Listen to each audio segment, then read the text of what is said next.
manusia di Jakarta. Saya pribadi mengecam penyerbuan Rusia terhadap Ukraina. Ini pelanggaran terhadap sebuah negara berdaulat yang tercermin dari resolusi semua anggota PBB. 141 negara minta Rusia segera mundur dari seluruh wilayah Ukraina.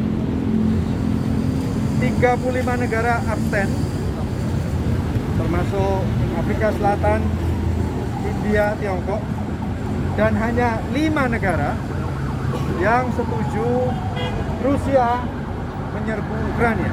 Rusia sendiri, Belarus, Suriah, Eritrea, dan Korea Utara.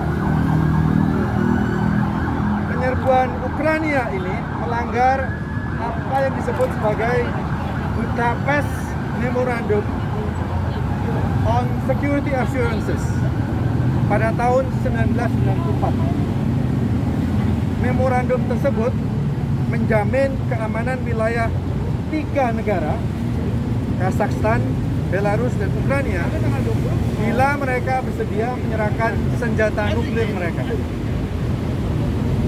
Memorandum itu ditandatangani oleh 3 negara besar, Amerika Serikat, Britania, dan Rusia. Bila salah satu dari 3 negara itu diserang oleh negara lain, ketiga negara besar itu, Amerika, Rusia, dan Inggris, akan membantu. Hukum humaniter internasional akibat penyerangan Rusia terhadap Ukraina. Bila kita berperang, kita harus mengikuti seperangkat hukum, namanya hukum humaniter internasional, dan itu dilanggar oleh Rusia dengan mengebom fasilitas sipil dan juga membunuh orang-orang sipil. Saya pribadi minta kepada pemerintah Indonesia lewat UN Human Rights Council. Indonesia seperti semua negara PBB adalah anggota UN Human Rights Council di Geneva untuk membentuk komisi penyelidikan untuk menyelidiki semua dugaan pelanggaran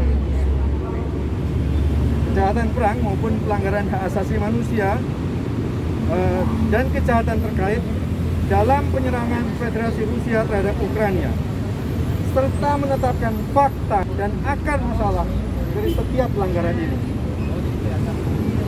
Keputusan Vladimir Putin buat berbohong. Vladimir Putin berbohong ketika mulai mengirim lebih dari 100.000 pasukan Rusia ke perbatasan Ukraina sejak Januari 2022. Putin berbohong dengan mengatakan kami tidak akan menyerang Ukraina. Ini hanya latihan militer.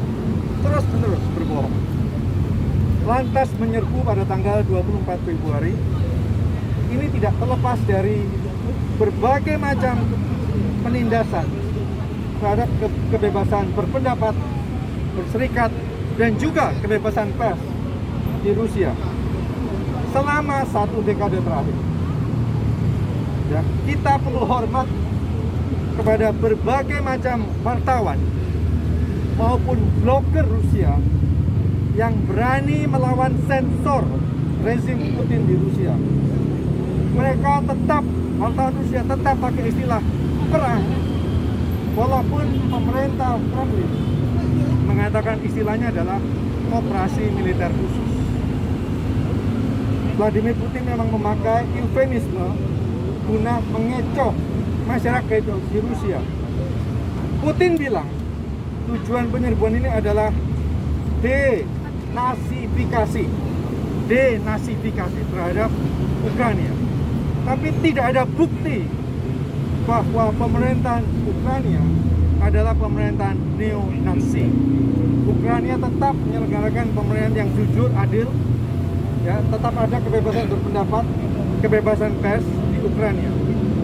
Sebaliknya, Kementerian Pendidikan Rusia meluncurkan program khusus untuk memastikan bahwa sekolah-sekolah di Rusia membuat anak-anak sekolah menganggap bahwa perang di Ukraina bukan perang. Walau kebebasan berpendapat di Rusia itu dilarang, namun ribuan orang Rusia berdemonstrasi menentang perang. Tokoh masyarakat angkat suara, wartawan angkat suara, seniman angkat suara, dan ribuan anak muda menentang perang di Ukraina. Sekitar 7.000 orang Rusia di 13 kota ditangkap. Echo, sebuah radio yang independen di Moskow, dan TV lain, televisi buat anak muda di Moskow, ditutup. Novaya Gazeta, surat kabar independen di Moskow, juga dapat ancaman guna memakai bahasa yang disetujui oleh Putin.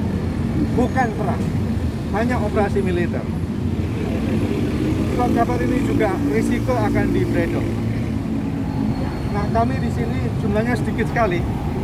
Jumlah kami bahkan kalah banyak daripada wartawan. Wartawannya lebih banyak daripada yang demonstrasi. Mungkin suara kami kecil. Mungkin diplomat-diplomat Rusia yang sedang melihat kami di layar, kalau mereka melihat, tidak akan mengirim pesan ke Moskow. Tapi teman-teman saya, kami semua percaya bahwa hidup kita dimulai dari orang-orang yang berani berbicara tentang kebenaran dan tentang keadilan. Terima kasih.